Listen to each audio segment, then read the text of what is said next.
Hey everyone, welcome to today's video about last night's reaction to AMD's earnings. Obviously the market was not happy, and if we just quickly look at the reactions we can see that the market is not reacting very well. 9% down at the end of the day, and I believe Intel was up almost 3%. Let's have a look at Intel quickly. Yep, Intel almost up 3%. So not a good reaction, but let's just get a deep dive into the numbers in the financial report and see if we can find any positives. So in my opinion there are four main reasons to buy AMD at this stage, or if the price goes further down, and these are their actual four different business segments. The data center, which is their AI compute solutions, the server side, and this is basically, in my opinion, the side of the business that will be carrying the company in the 2020s into 2030s and basically making AMD a big competitor to Intel. And then we got the client side. This is your DIY market for gaming, so your discrete GPUs, your CPUs, like your Ryzen 7800 X3D and those kind of solutions. And then you've got your gaming side, and this is your Xbox and PS5, so consoles, basically console gaming. And then we've got the embedded, which is the FPGAs, and I believe also in this side they possibly count the solutions for the automotive industry, like we've seen the Tesla CPU, or like the CPU that they made for the Tesla. So yeah, why did the market react so badly? Like why are we down close to 10% since the result yesterday? So let's deep dive into the report and see on these four different business segments and why I believe this is just a temporarily bad form in a sense. So revenue in 2023 Q1, we are down a bit. We are down 9% compared to last year's 5.9 billion. Now, maybe this doesn't look that bad, but yeah, maybe not so healthy. And then if we just quickly go past the gross margin and see that we're down both on a GAAP basis and a non-GAAP basis, and as they say here, the GAAP basis is basically due to amortization and the acquisition of the company called Xilinx last year, and this is something that will haunt AMD in the coming few quarters. But so in my view, these numbers on the non-GAAP are more representative for the actual health of the company.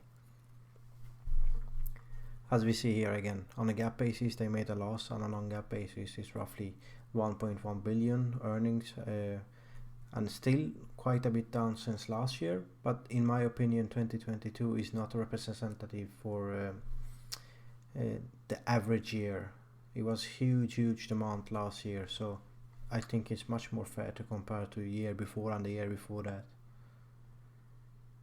And then just quickly going past these numbers just to see on this slide here. So when I said that the 2022 numbers are a bit unfair, or in a sense like they are way too unrealistic to see these kind of numbers, and I believe this is due to pent up demand for the COVID season. But if we forget these few quarters here in 2022 and compare the Q1 of 2023 to Q2 of 2021, you'll see that we are still up quite a bit. But sure, if you compare it to year on year to the 5.9 number, we are down 9% year on year. But again, I believe these numbers here are a bit just not representative for the actual market. And the same story goes for the gross margin.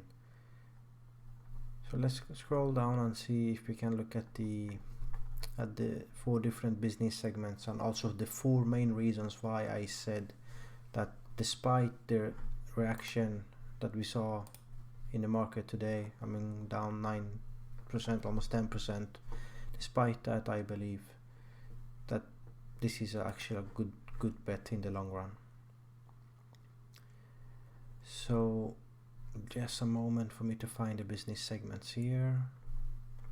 Yeah, so if we see here that the data center Q1 2023 is 1.3 billion almost, and minimum amount of operating income, and then compare it to Q1 2022, yeah, it's not a big difference in that sense. But then you see on the operating income, and I believe that, yeah, this is basically the pressure that they are receiving from Intel. Intel right now is facing huge difficulties. Like, look at Intel's numbers here. So the revenue of this last quarter, they just reported it a couple of weeks ago, they are just going down, like in terms of revenue compared to 2022 and 2021. Gross margin even more so. So what they are doing with these kind of numbers here, I mean going down in the mid 50s to high 30s, is basically they're taking a fight with AMD, especially in the CPU server side of things. But this is not something that Intel can sustain for the long run. So this is just a temporarily trying to hinder AMD from earning more money at the moment, where they have quite a large advantage technologically compared to Intel. So in this moment, basically Intel is saying, okay, it's fine to lose a bit of money as long as AMD loses also a bit. And they are hoping that in the future, in 2024 and forwards, they will be able to have more competitive products, and in that sense turning up the price again.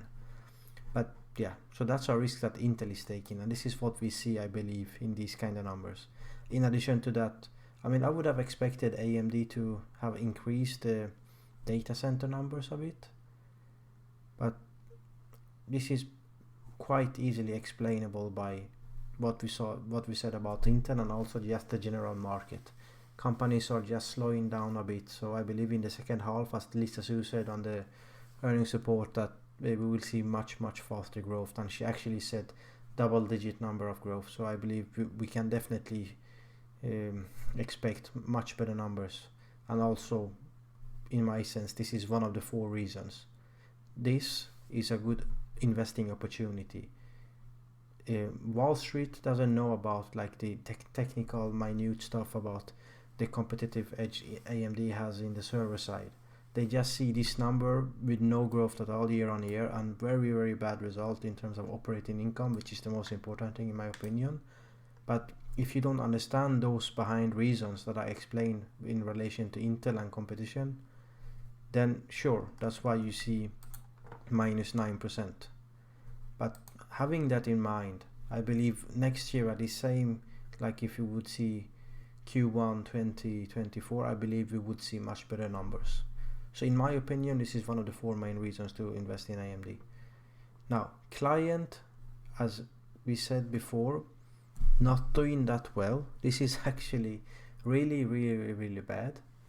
And I believe, these things will, although get a bit of help from the new launch AMD Ryzen 7800 and 7900 HS series for laptops, I believe this kind of segment is where Intel will actually offer the most kind of competition in the coming end of second half of 2023 with their Meteor Lake lineup coming up.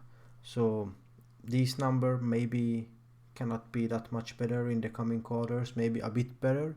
I would say that we are close to the bottom of the market, but we are probably nowhere near these kind of numbers that we saw last year.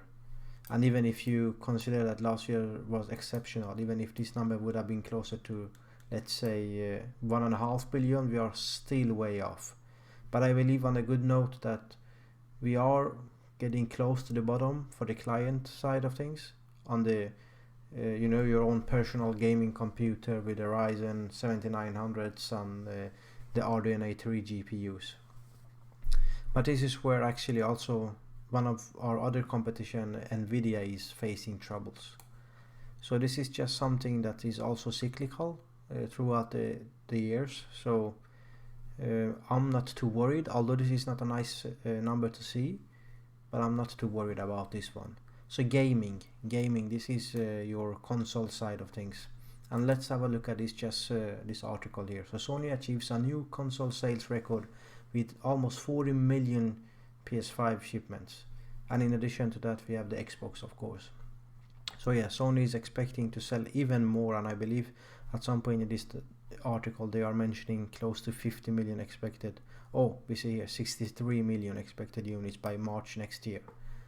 So this is the third leg of my investment thesis in AMD, and I believe that this thing is really interesting. Look at this. So the revenue is basically, yeah, of course 6% down, but still the operating income is quite healthy. So yeah, nothing bad to see. And with these kind of numbers we see Sony are shipping, I'm not too worried at all about the gaming side. Now let's look at the last leg, which is the embedded. This is, I believe, the Xilinx side partly, and yeah, this is actually really interesting. So look at this. The net revenue is basically up, yeah, not really twice, but almost. And the operating income is up by almost close to 200%. Now, this is also partly explained that Xilinx was purchased in Q1 last year, and some of the weeks and basically half of the Q1 of 2021 didn't include those numbers. So these numbers are a bit inflated, but still, these numbers look really good. And I remember that a lot of people had really bad reservations for the purchase of Xilinx last year. But looking at these numbers here, this is actually a really stable fourth leg for AMD. So I believe, like, if we are considering all these 4 different data center, the client, the gaming and the embedded, they will surely come out of this 2023 a bit stronger than these kind of numbers show, especially on the client side and data center, I believe. But also there is one possible red flag. If AMD doesn't improve on these numbers here on the data center, then we should expect some criticism towards Lisa Su and her management team. But as I said, I believe that this is just a reaction to Intel with their margin cuts and basically taking the fight to AMD. But Intel cannot afford to do that in the long run. 1 quarter, 2 quarters maybe, but not more. I mean, look at these numbers here. The gross margin are like, yeah, just nosediving, and I believe they made their biggest loss in history. So there is no way Intel will afford to do this kind of sales. I mean, look at this, down 14 points year on year. I mean, what? So next year they're going to be like 25? No, I don't believe so. So Intel has to basically cut the bleeding. So with all these things considered, I believe that this is a extremely overreaction on the bad side for AMD, but this is also maybe an opportunity. Of course, we have the macro that to worry about, but I believe that if you dollar cost average your investment in AMD at this stage, I believe this 10% almost down is very good rebate, and probably people who buy today in 2 or 3 or 4 years time will probably just make some nice earnings. So thank you again for watching on my video, and please make sure to like the video and subscribe, and see you next time. Bye.